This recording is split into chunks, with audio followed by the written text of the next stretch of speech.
I tried to summon you before Silas. I said, please let Silas come into the room. I was talking about druids. Are you there? Druid, Babylonian bastard. Druid, Babylonian bastard. Hi, Silas. Hi. I was trying to talk about the fact that the Maori have their orators that could recite all the history of the tribes back to the first ships that went to New Zealand 700 years ago, whatever it was. The Irish have the was it the druids or the bards? Where were the bards? The bards were the storytellers. The druids were the priest class. The priest class. I think the bards were maybe a sect of the druid order. I'm unsure. Well, someone, the Norwegians had the sagas, right? So the Norwegian sagas could go on. One person could sit there for 24 hours reciting a saga going back to their original inth of their history back in the day. I assume you know about the Norwegian sagas. The skalds and such. Yeah. Yeah. So I'm suggesting that they've tried to get rid of those people, and I reckon it was the Normans or the Catholic Jesuits that did it, that went to all these different countries and silenced these people. I mean, didn't the Druids get slaughtered by somebody or chased around? Yeah, it was the Romans on the Isle of Anglesey. Okay, funny you should say that. Yeah. Would that be the Jesuits or just the Roman Church? No, that was while Rome was still, quote quote pagan. But yes, essentially Catholicism is Roman paganism. If you ever go to St. Peter's Basilica, it looks uncannily like a pantheon, like an ancient Greco-Roman temple. You have the popes lined round. The pantheon's similar. They've got instead of the Olympiad pantheon, you have the popes and the saints. Yeah. So it's the same notion, same idea. Fantastic. So the Druids though were the priest class. Sorry, I'm just filling water up. I'm not going to the toilet. Just have to reiterate that to anyone listening out there. The Druids were the priest class, but that weren't so. So the bards were the storytellers, but were they? What's the difference? When I'm talking about the Norwegian sagas, who told the sagas? Who were the people in Norway or that area that actually had that information of your generation, your father's father, your grandfather, great-grandfather, and they could tell you your history, and it could take a day, but they notoriously good at remembering things. I believe the Skalds would have fit that description. They were the equivalent of the bards. And then you had the priest class, which were, there's different ways to refer to them. Some believe they were just referred to as the Gote, which is, the men of God.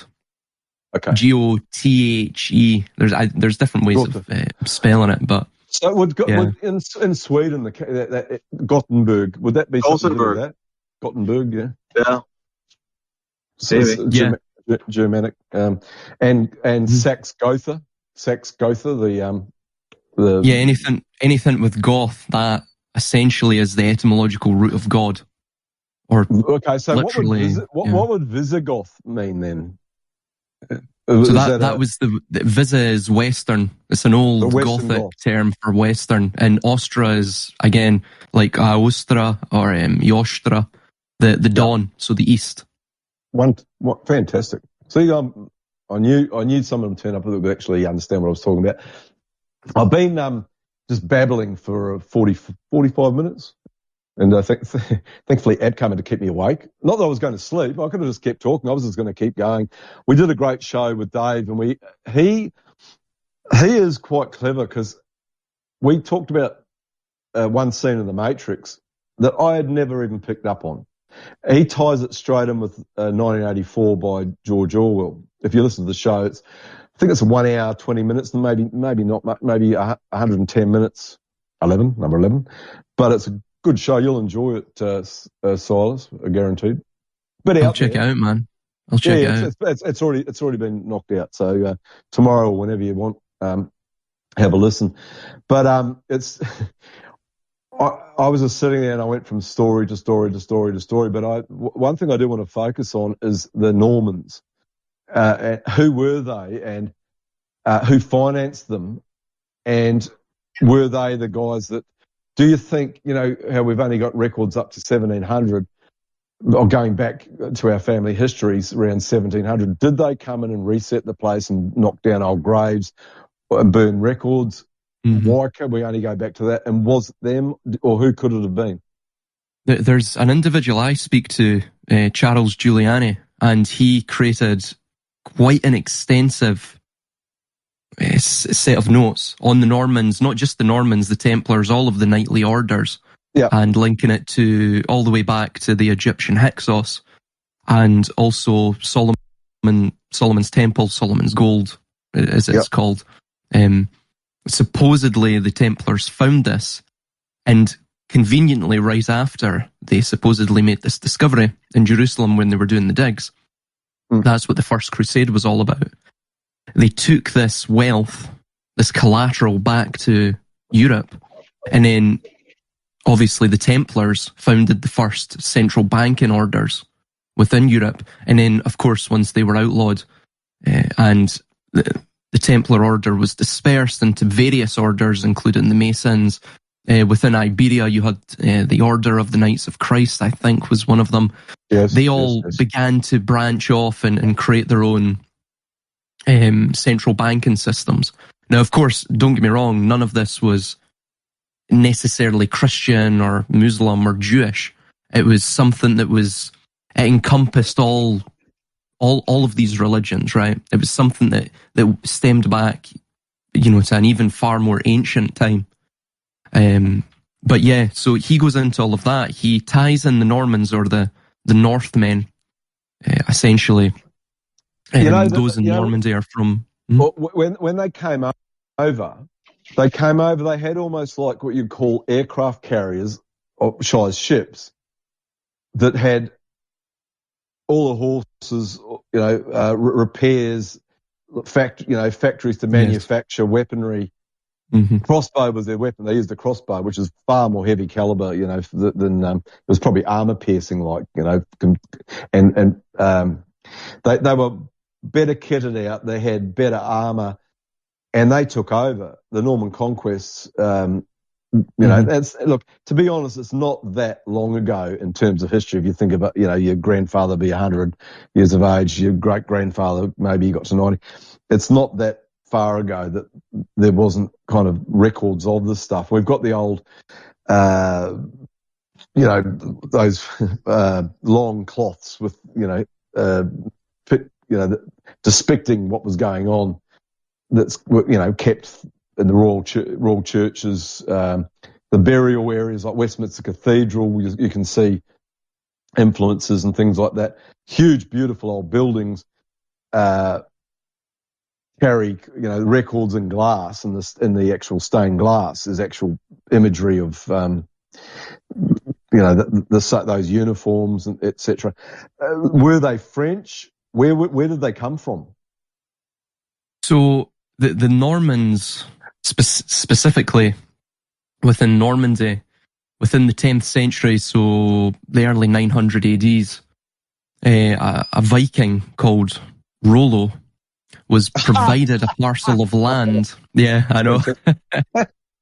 Was provided a parcel of land, which is now Normandy, and he settled Scandinavians there, Vikingers, pirates, and he was tasked by the French king at the time, or the Frankish king at the time.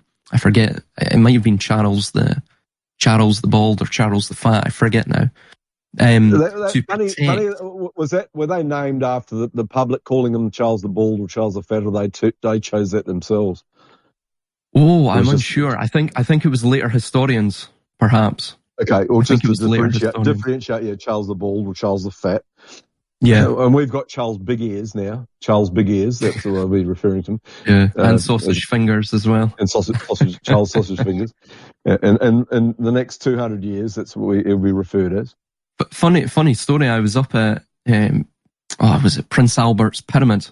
It's, up north. And lo and behold, who did I bump into? That Charles. Really? They were doing a parade, a welcoming home parade or whatever the hell they were doing. But yeah, the BBC were there and all of that. I'm like, wow, what are the chances the day we go up? Wow, the sausage fingers is here. Isn't it amazing? Changing subjects. I've always had a soft spot for Charles because he was a Goon fan, and I'm a Goon fan. Spike Milligan, Goon, he was an obsessive Goon fan. Have you ever seen? There's actually on YouTube Charles pretending to be Blue Bottle with his commander of the ship, the captain admonishing him, and he's doing the Blue Bottle voice. I don't know if you've ever seen it, but he's prepared to humiliate himself and do Spike Milligan Peter Sellers impersonation. You're listening to Be Told, Be Told. Be told! No matter what you say, you're listening to another conversation or your preoccupation on truthmeets.com. You can practice every day. And now, on with the conversation. The art of conversation. Be Told. You're listening to Be Told Sunday on the Truth Meets Network.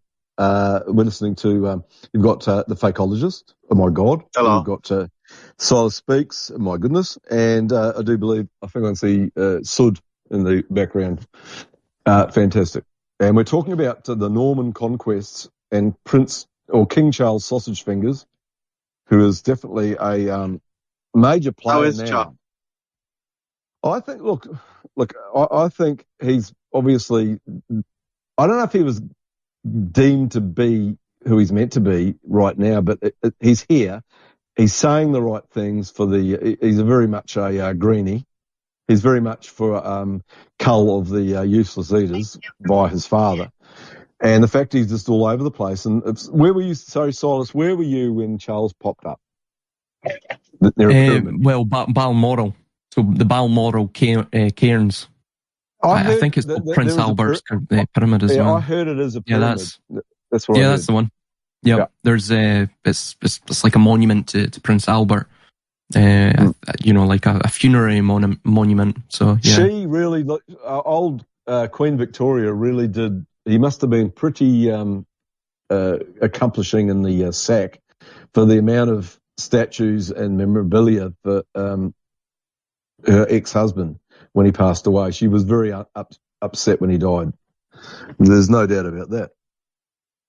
No doubt about that.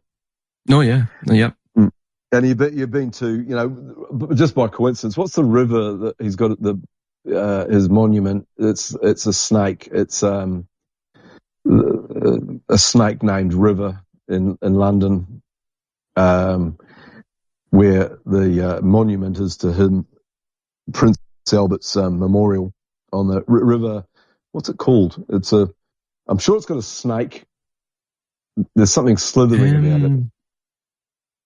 And there's an art gallery there too. It's in London, a walk away from Buckingham Palace. Anyway, I digress. It will come into my head, but it's definitely snake related. I have to say that. I can't remember why, but it's in my head. I was there, I checked it out.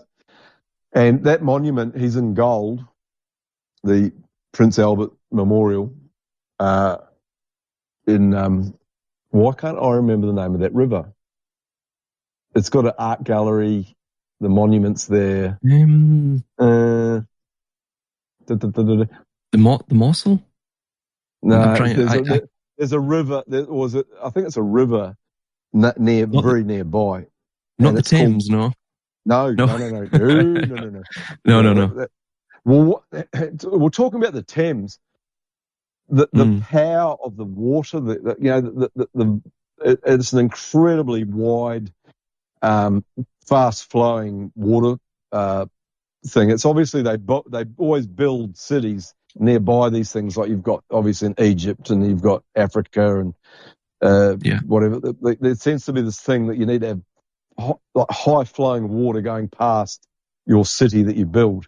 Mm-hmm. Maybe it's just to do with the shipping. I don't know. That's exactly commerce. That's exactly commerce. Yeah. It's because all cities are essentially they've been created by a financier class. All of them, every one of them. They don't. Yeah. These things don't form naturally. They're artificial. The black nobility. Yeah. The black nobility. Yeah. And you would be in agreement with the fact that the sinking city in Italy, where the originally Venice and Venetians and Venetian, Venice, in that order. Same group of people. Apparently the Venetians are the ones that leased the ships to other conquering races around the place. They were the mercantile class, basically. You would say. I would. Yeah. Yes. They also paved the way for further Islamic expansion into the Balkans with the Fourth Crusade. So interesting. Well, today, Dave, he said to me that the Muslims are on their 9th crusade now. The 9th crusade, where they're expanding the Muslims are being expunged from Gaza, expunged from the Middle East, and we're in the 9th crusade. Would you agree with that, or would you disagree with that? Yeah, no, it's certainly a crusader state. That's one of the ways that they sell it to the evangelicals in North America. It's actually one of the ways that they sell it here as well in Europe. Interesting that. Oh, sorry, I have to it's just popped into my head. Dave's been talking about rabbits today. We've been talking about the Matrix movie and Alice in Wonderland and stuff like that. And there is also a cartoon that was huge in the 60s called Crusader Rabbit. That's the actual cartoon character from 1965 or whatever. Was it Muslim? No, it's a symbol. It's a symbol, and the fact that rabbits always used, and they used it in the Matrix, they used it in Alice in Wonderland, they've used it in a number of things. But Crusader Rabbit, I do believe, is an old cartoon, or am I imagining it? Is this the Mandela effect? I don't know. Anyway, sorry, keep going. It was before my time. I don't know that one. It's a fact, Ab. I'll share it onto the live stream show notes. Be told. Was it an Australian No, it's American Crusader Rabbit. But the rabbit and crusades obviously are a thing, and the fact that there is so much, the Muslims, the diaspora, is it the diaspora of the Muslims is going on right now, because we're getting it big time here. You're getting it where you are. Go.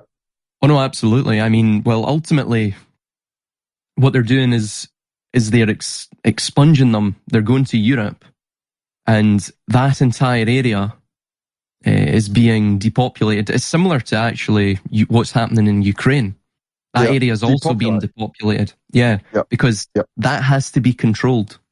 So that has to be populated by, let's speculate who, but it has to be populated by a controlled group, or a more controllable group, because that is, of course, the breadbasket of the world, essentially, the black soil of Ukraine. The area within the Levant, that is just, since essentially antiquity, that has been commercially the heartland, because it intersects several different trade routes, where it's positioned within the Mediterranean and between Asia and Europe and Africa. It bridges 3 continents commercially. It's just, if you own the quote quote Holy Land, then essentially you own trade, right? Not just overland trade, but also sea trade, especially with the development of the Suez Canal and that. So there's nothing really holy about it. So just remember what's Suez backwards, isn't it? Zeus. Oh yes, which is links to the Deos or Dios, the sky. No coincidence. I just have to say that. No coincidence. Yeah. So Suez. That's a good one. I like that one, right? I like that. Well, you didn't hear that good on one. IPS. Reversed. You didn't hear that on IPS. You heard that on here. Truth Meets with Rick and Silas and you.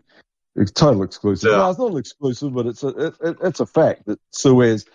And I noticed that because I am a cleaner, and one of the big companies over here is Suez that does rubbish removals. And I looked at it and thought, that's Zeus backwards. Sure enough, Yeah. be told. Yeah, be told. 100%. Silas, keep speaking.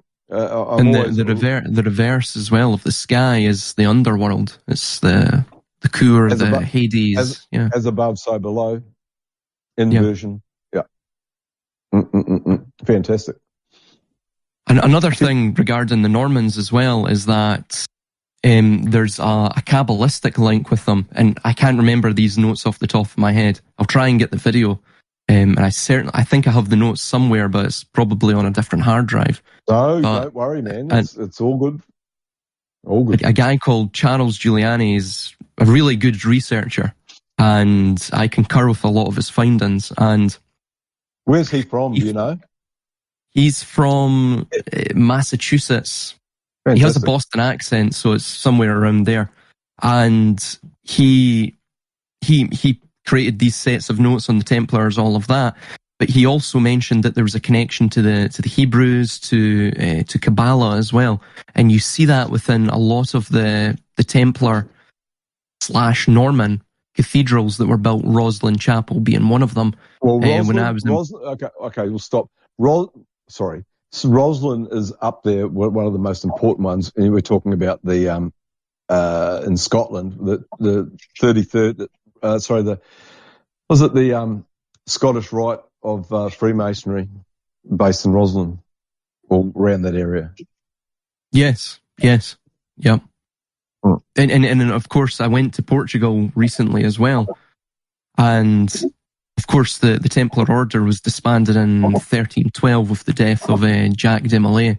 Interestingly, it links to IBM, the computer company, because his name in Latin is Jacobus Borgantes Moles. So IBM, Jacobus Borgantes Moles. Wow. So you have that link. Fantastic. There. Well, another exclusive from you, man. That's really good stuff. So in Portugal, in Tomar and Sintra, there's very concurrent, though somewhat unique symbolism, and that was all created by the Templar offshoots as well, and of course the early Masons. So I'm totally enthralled with the Templar stuff. I've been going right into it and looking into it, and their influence is just second to none. And the fact that they're running almost Switzerland is to me the high seat of power for sure, next to probably maybe the Brahmic Indian areas that are also extremely powerful, and the Himalayas. I think there's something about the Himalayas that I'm not quite sure of it. Shambhala, there'll be a thing in Shambhala, that hidden, the whole story about Shambhala and being this beautiful city high up in the, is it the Great White Brotherhood controls Shambhala? I think it may be. Yes. It's all very, sorry, I'm interrupting, but keep going. No, you're totally correct. That's from the Theosophical tradition. Yeah. The Theosophical tradition, which is totally way bigger influence than anybody else, as far as I'm concerned, that I've been looking into on us at our present stage right now. We've got a massive and Thuggee, which I was talking about last night. I said, George Soros may be technically Jewish, but he has no links to Zionism or anything. He's totally Thuggee, which is, again, traced back up those same hills towards the Himalayas and or Middle Eastern high level belief system. It's not a belief system that's popular. It's a very brutal system. The Thuggee, that's Thuggee. We can trace assassin, as the same group. Very Middle Eastern or very Indian, Hindu in my mind. Sorry. There was something else as well with No. so in regards to the Thugis and the links with India, I'm writing a new book now, and I just stumbled upon this. I didn't develop it. There was a linguist, I think in the 70s, but I forget his name now. I've got the reference somewhere in the book, but he mentions that the Sabazios cult, that again, this is this tie-in with Jesus, Dionysus, Bacchus, Attis, all of these, even all the way back to Tammuz, right? These death and resurrection deities. And obviously as well, they're deities of immortality too, or eternal life. Yep. And these saviors, funnily enough, all of their names, well, just to take, for example, right, the Sabazios, right, which links to Yahweh Seviot, or Yahweh, the Lord of the Host. That Sabazios, if it's it can be broken down into a compound of two words, which link with both Proto-Indo-European Sve, which is a sort of, a distinct pronunciation of Shiva, and Yes. Dios, which is, of course, the sky or God, the heaven, the heavenly one. So Shiva, the God, Shiva, the heavenly one. So this sort of Dionysus, Bacchus, Sabazios, all of this, which was, it's still huge today. And of course, all of his priests were, they were feminine, female presenting, right? They were transgender, they were androgynous. That's why they all wear dresses. Isn't that why they all wear basically dress as women? We're talking about Anglican, Catholic, Hindu. Robes, robes. Yeah, the robes. It's basically a dress. Mm-hmm. Yeah, it is. Yeah, Very that goes back to the Attis cult, and that's how the Gala priests would dress. And of course, as well, they would go through castration and all of that, but the Catholicism's very similar because they're just celibate. There's that tie Same with in the there. judges wearing robes. Same thing. Judges wear robes too. Yeah, it's very Saturnian. Which is like a big dress, isn't it? It's Saturnian as well. It has this kind of black, and they're dressing in black robes in the legal system. Black robes, yeah. It's like a Wicca cult. Which was interestingly another movie about Jesuits. It's called Black Robe. If you look up that movie, I was talking about tonight, Robert De Niro and the missionary, about the Jesuits, but the Black Robe movie is also about Jesuits, and that's what the movie's titled. And it's, I think I watched that. Yeah, it came out about a long time ago. Later, there's a there for sure with this black robe and this dress that these priestly class dress in. Anyway, Silas, keep going. Sorry, I'm interrupting you. No, you're totally correct. You have the black of the judge and the white of the priest, and it's this. It's all based around time. They revere time, and they revere this concept of thresholds, or the cyclic eternity of time. So, everything that they're doing, the way they set up their system, it's all to, well, firstly, the androgynous thing is the rebus. It's the alchemical fusion of the black and the white, right? Of the two polarities. Into duality, like black and white, and the squares, which we see all over the place. To establish the synthesis, yeah. Yeah, absolutely. That's exactly what this is all about. Of course, that links to the Sephiroth as well. They seem to worship, wherever you see these mystery schools or mystery religions crop up, they also seem to worship this mother goddess figure, right?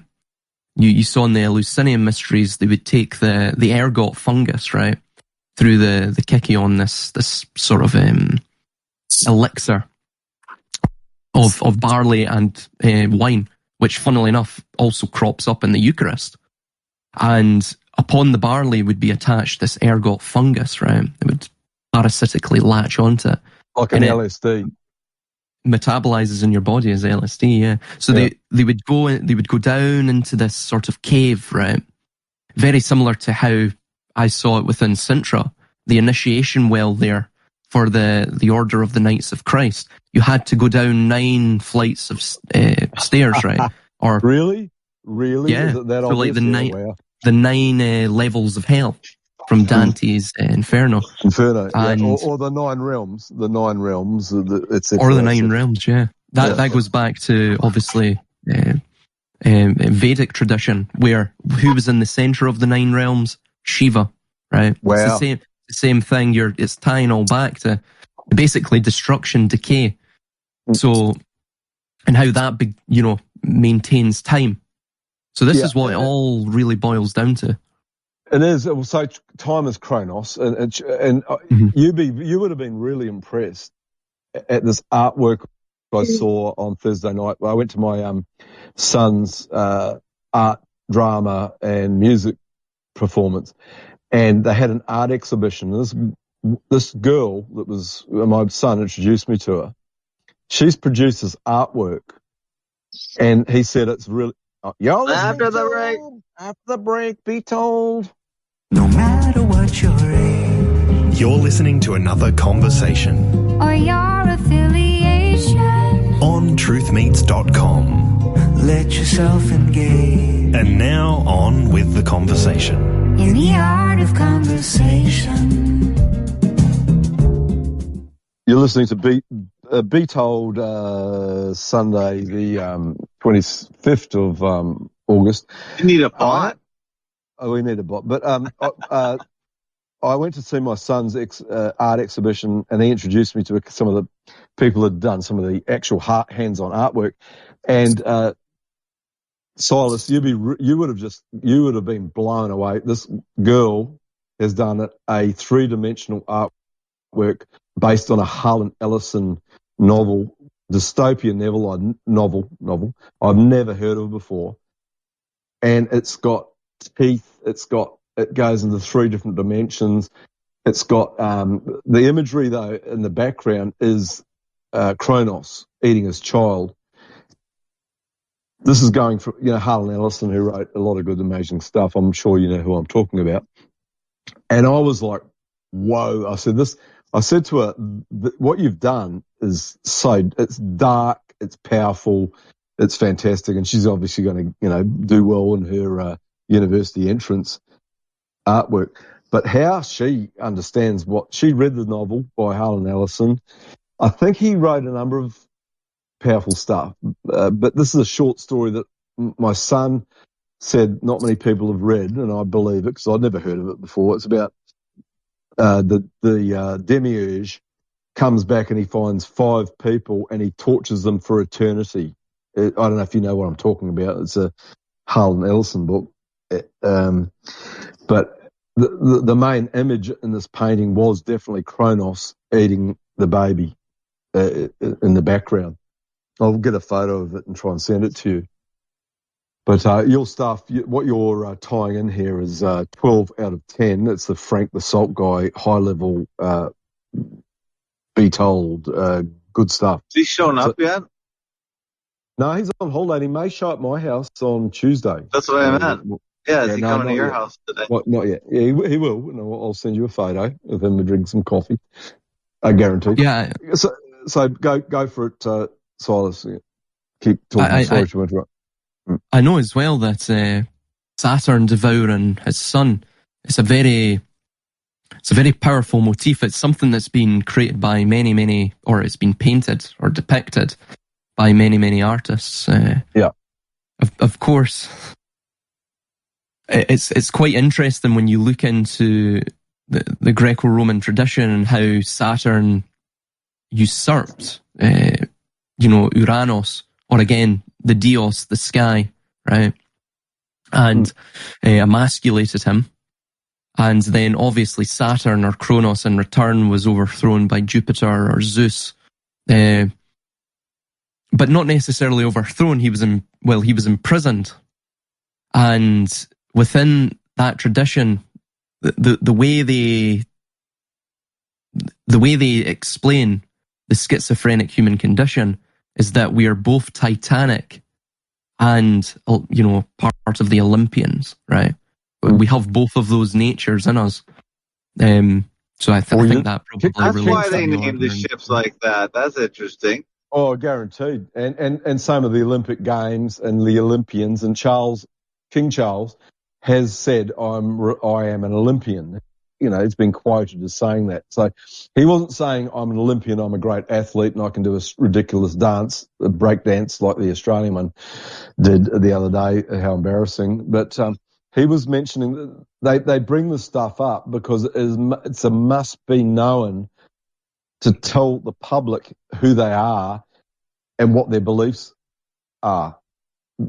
And we're going back thousands of years to various different Vedic Shiva. We're going into Shiva. I think Shiva is incredibly important to talk about with Kamala, who's also Hindu as well. Kamala, yeah. I think we're being introduced into a very Hindu cyclic system right now with this election program that's going on at the moment. So speaks if you want to back me up. Well, yeah, Kamala in Sanskrit means lotus. So the lotus itself, and when I was in Sintra, we saw the same thing. It was the lily pad, right? So of course that's the European equivalent. What does the lotus and the lily pads, where do they grow from? Well, their roots descend down into the marsh. Yeah, into the decay, into the destruction, the death of that marsh. Wow. And then it blooms forth. So it's that sort of semiotic or symbolic value. I'll just have to interrupt again. New South Wales, in Australia, where I am, their logo for the state was the warrant. It was called a waratah, which is a native plant to this area. And all of a sudden, about 5 to 10 years ago, they changed the logo. They repainted it differently, and they changed all their fonts on the New South Wales government to something that all of a sudden people said that doesn't look anything like a waratah. It looks like a lotus. So we have the lotus logo is now been changed from the native waratah to a lotus, which the new Indian migrants would recognise straight away as being a powerful logo for them. So you're 100% on the money. It's similar to what we were discussing regarding the black of the judges and the white of the priest. So it's this schizophrenic system. In fact, I have to be honest with you, I don't discuss it in Yahweh as Satan, but in this new book, Shiva and Yahweh are very similar. I mean, for example, if you look at the Old Testament, 2 Kings 21:7, it states that the name of the Lord is etched into Jerusalem. You look at the topography of Jerusalem, it is essentially in the shape of the shin, right? And then it also states, it further confirms this by stating the law of God or the name of God or Yahweh is written into the hearts of mankind. So we have a tripartite ventricle structure, which again is in the shape of the shin. It's a sort of W shape, right? Yep. However, Shiva has his trishula. The trishula, again at the top, because it's a trident, has that same W shape, right? That same shin shape. Poseidon, of course, in the Atlantean myth. Poseidon is the the psi symbol. The psi symbol is a derivation of that. Psi. Which was also that was the street layout of Dealey Plaza. Wow. Yeah, that's Psi. And, I just saw SMJ, who's on this platform right now. Yeah, that's his favorite topic. Yeah, and he's 100% correct. Also, Silas, the Hebrew letters... And on the Twin Towers. It's exactly same thing. The Hebrew letters YHWH, which is Yahweh, in English Jehovah. If you actually write them vertically, they actually show an upright person at 4 different levels. So language is, all our languages do go into one. If you can, so what apparently happened historically, the Tower of Babel, all languages was scattered. What we have to do now is be puzzle people and do puzzles, jigsaw puzzles, and put that all back together again. And you'll still see the same patterns if you got the skills, that they're using the same symbols all over the place. And that trident logo is everywhere. And I think McDonald's, the golden arches is a trident upside down. Everywhere you look. Sign. Yeah. It's all the sign. Yeah. Yeah. It's everywhere. When you see it, and you're completely correct. The facades of the bottom of the, and obviously all the way up, of the the World Trade Center buildings, the main ones, the Twin Towers, that was the Psi letter as well. It's the same concept, and it really ultimately it points back to this.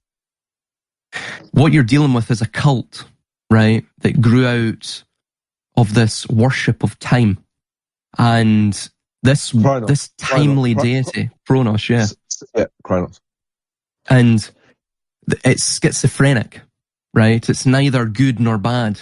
It's something totally beyond it, right? But when one, again, if we're to think of this in sort of Jungian psychological terms, once one brings forth the archetype of Kronos or Shiva or Saturn or Aquarius is another. Aquarius is associated traditionally with Saturn or Kronos. Yeah, Same thing. We're in the age right now, or the end of the age of Aquarius. This is it. We're transitioning into this age of Aquarius or Saturn or Kronos or time. But once one sort of elicits that archetype out into the world, they are schizophrenic. They'll do good. They'll do terrible things to try and elicit good within the world, right? Things like that. Their version of good may not be your version of good, but it could be what their intent. Exactly. Yeah. They essentially, it's that idea that the means, the ends justify the means. So yeah, I wrote something in the new book. I stated Shiva is related to Saturn, which is the slowest moving among the planets, governs over longer time periods, and is the great karmic reckoner. Saturn appears in Vedic astrology with aspects of Shiva's symbolism, like his trident. Yeah, and like which Shiva. That trident's everywhere, though, isn't it? I mean, everywhere. Everywhere. Yeah. Well, that was another instance. It's a natural. Is it a natural pattern? It is. When you look at the growth of things in the world, it does create that, but it doesn't create the sort of central pillar. It forms like a Y instead.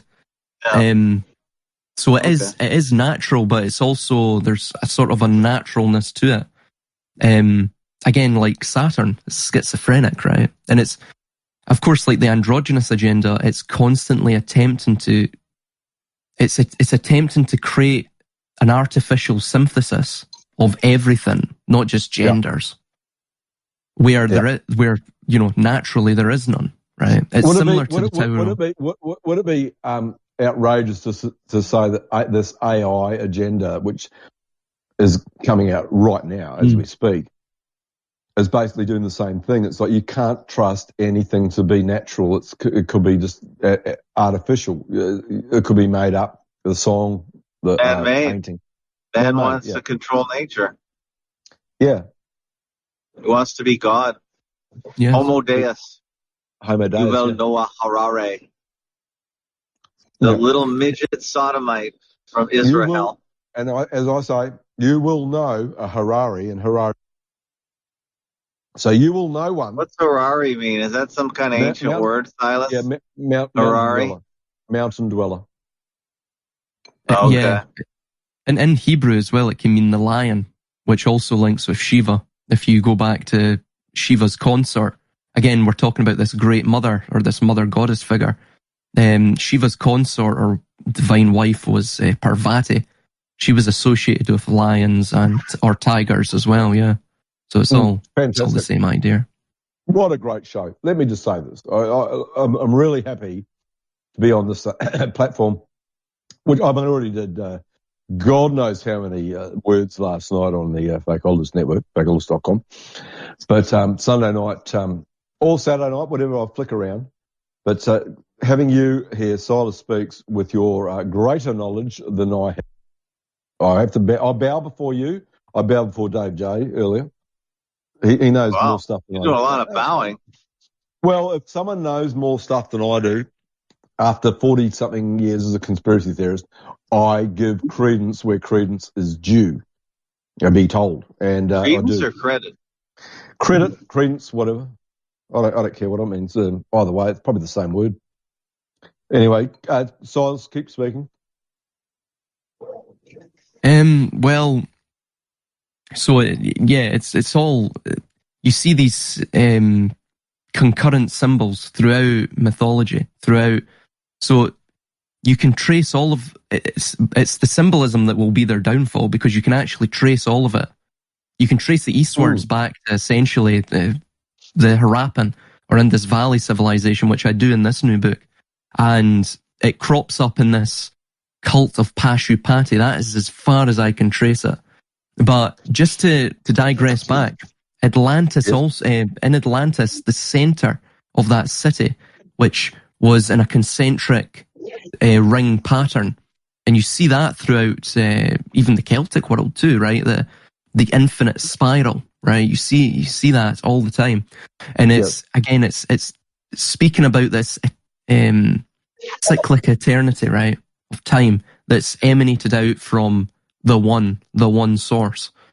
And so in the center of Atlantis was a temple to Poseidon. Now Poseidon, I think I've mentioned this before, you can translate it out from Attic Greek, and it's a compound. It means Lord of the Earth, or God of this world. Wow. So who is the God of this world in the Old Testament? Satan. Yahweh.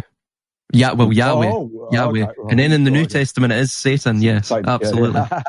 Yeah. So that's another parallel I bring out in that book. Lord of this World, Black Sabbath's greatest song, Be Told Live. Lord of this world, and actually tells you in that song who's the Lord of this world and the evil possessor, and he's your confessor now. Great song by. I wanted that actually be the ending of the show we did today, but I changed it because we ended up talking about other things. But fantastic, dude. I am really impressed with your knowledge. I love blowing smoke up the right places, and you're doing some good stuff. I was going to mention as well that just, really quickly, before I jump off, I basically with the AI thing, so you have AI, right, which is it's a play on words actually. So the first play on words is I, right? So an I. Would you see that with? You see that with, for example, Annuit Coeptus Novus Ordo Seclorum, the reverse of the Great Seal of the USA. However, Seclorum is, because of Latin and its sort of weird structure, and it uses a lot of declensions, which is a change of tense, a change of, sort of proposition, right? When you're who you're directing the language to, so it changes, right? But the primary word is seculum or seclorum, or where we get our word for secular from, right? However, this links with it links with the AI, right, at the top of the pyramid, the capstone that it's not quite been finished yet, right? No. Which is what that implies. But interestingly, AI is actually half of the other word for this deity of time, or another variation of Shiva in the Roman pantheon, Aion, where we get our word for aeon from, right, or epoch. And his epithet was, for the longest time, and this was in the Mithraic religion too, Mithras was called this, seculum, which literally means the generations, the ages. It can also mean, It's speaking to this concept of the eternal nature of time. And so when you actually look deeper into that Annuit Coeptis Novus Ordo Seclorum, ultimately our new world order. Yeah. It's not necessarily a new order of the ages, it's a new order of time or under time. So Annuit Coeptis, he favours our undertaking a new order under time or a new order of time. So it's discussing the same deity that they all revere, this god of time. It's X. It's X. Look, AI, if you're looking at Kabbalah, is 10. It's A plus I, which is 9, 10. And that's the same. It turns into the X, the logo X. And why would what's his name? Turn his platform from Twitter, which is also biblical, X. into the logo X. Elon Musk. He changed Musky. into X. Yeah, X is musky. It smells, and there's a reason for it. But AI adds up to 9. Sorry, to 10. If you're looking at it in simple Kabbalah for sure. So, but it not only, but what you're talking about and what I'm talking about also blend into the same thing. It's the same thing. Absolutely. Out of the rigmarole. Not Rick and Roller. No matter what you say You're listening to Conversation or your preoccupation, on truthmeets.com. you can practice every day. And now, back to the conversation. The art of conversation. You're listening to Be Told, a very this is official. It may as well be.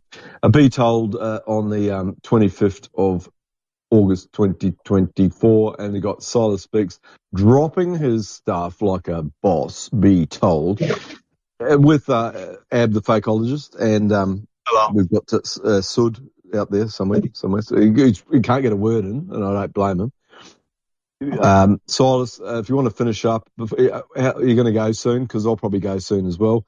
I may go and pop into your fakeologist side if you want, Ab. All right, you're welcome there always, Rick. Get the conversation going there. Yeah. We'll do that. .com. Okay, we'll let Silas round it up, and then we'll disappear. Yeah, Silas Speaks. A final thing I'd just like to mention on the AI thing, and this also links with Harari. Again, these are all it's a play on words in Hebrew. So you have Hae, which is the heap of ruins, which is mentioned by Yahweh in the Old Testament several times, that he will make this place and that place and the whole world a heap of ruins, right? Not a haunt of jackals. It will be totally, it's salted earth and all of this. So the AI, just literally A, is the ruin or ruin, which ultimately tells you what AI is probably going to produce within the human species, right? Yes, the ruin, they're telling you. A complete. You don't need to write a book anymore, or a poem, or a song. You can get a Chat GPT version of your suggestion. It will come out looking pretty good for you, possibly. Not for me, but it's good enough for the masses, that's for sure. Another final thing as well just came to my mind. There's another, because of Hebrew or ancient Hebrew, and they didn't use diacritics, so you didn't really know how to pronounce it, right? So they used, some of the words were spelt the same, but they were pronounced differently. Another one is Ewa or Awa, which literally means to bind or to twist, which again links the thread of time. That's something else I saw within Tomar, Portugal, the Convento Cristo there, and also Sintra. Mooring ropes everywhere, right? And you see that in the tarot card too with the hanged man. So just another thing I want to point out, a connection to the time. Well, yesterday, Silas, I got the train back from Sydney, and I bought the local newspaper, and they had a huge article in the tourist section about this thing called over-tourism. And the main town that they said is suffering from over-tourism was Sintra. There's so many people turning up at the same time. Where's Sintra? It's in Portugal, near near and they Lisbon. called it near Lisbon, yeah. And they over said, tourism. You got to be kidding me. Well, that's the new word. And I sent it to Armin Ree, and I said, Armand Reed. Armin Ree, and I said, this is a new word on me, over tourism. So obviously they're trying to stop. They're trying to demonize tourism and make it. They don't want travel. But no more travel, Rick. No more travel. Yes, they're demonizing every single thing. So that actually is a thing. Armin Reed. It was. It is a thing that's actually happening in the media. They're suggesting there's too many people going to these interesting places. Silas, I'm talking about Silas. That it's bad. It's over tourism or over whatever. It's just pathetic. It's pathetic. Did you see the too many people there? I think you probably did. I'm not sure. There's a lot of people there, but I wouldn't say it's over tourism. I mean, see, the thing is, Armin stated this, that whole area is it has mythical significance to the government. He says every other place they will build houses upon, they will tear down, demolish, totally scar the landscape, but not Sintra. Not Sintra. Sintra is, and also you can see it from anywhere in Lisbon, because essentially it has its own microclimate there. That's what I say. Yeah. It will always have clouds overhanging it. It's almost like, it reminded me of, back in the Legend of Zelda, the Ocarina of Time, where you'd be traveling across the plains. This is when I was younger, of course, and you would see that mountain there. It would always have that sort of a circling cloud stream around it. It was similar to that, actually. Coincidence? I don't think so. I think not. Well, that had significance in that game as well, sacred significance. But it's interesting. My kids all played that game, and they can speak that fluently. If you want to discuss Zelda, they know exactly what you're talking about, because it was one of their favourite games back in the day. Be told, guaranteed. Oh, look fantastic. If you need to leave, and I'll sign off here, and I'll pop over to Fakeologist for Fakeologist.com. Fakeologist.com for a brief chat. But fantastic. Brilliant. And thanks, fellas, for allowing the platform. And if you want to end it now, all good. I do believe you and your lovely wife are coming on later, but we'll call this a completely different show and knock it out whenever you want it. Be told, guaranteed 100%. Silas Speaks, lovely to talk to you. And you're welcome anytime. You can come over to the Fakeologist Network if you want, anytime. The old standby. Yes, absolutely. Yeah, I speak on Fakeologist quite a lot. Yes, I appreciate it. Thank you. We're called platform sluts, Silas. Platform sluts. We get it. We get about. You move around. We can move around. Yeah, for sure. So you can come over too. Yeah, let's find Toby's it. Freedom. Hey, Mr. Aussie, Toby's Freedom's worried. He can't. He obviously isn't on this platform, Ab. How dare you? Oh, he's not here. He's not here. Hey, anyway, I'm here. Okay, he's here. Is he here? We're going to go. We're going to go over to Fakeologist, and okay, we'll chat over there. Anyway, guys, fantastic. Silas, as usual. Thank you very much. No problem, man. No problem. It's been a pleasure. I'll speak soon, and I'm going to leave too, and I'll say a brief hello over there, and then I'm here as well. Over and out. Speak soon, man. Thanks, man. Bye-bye.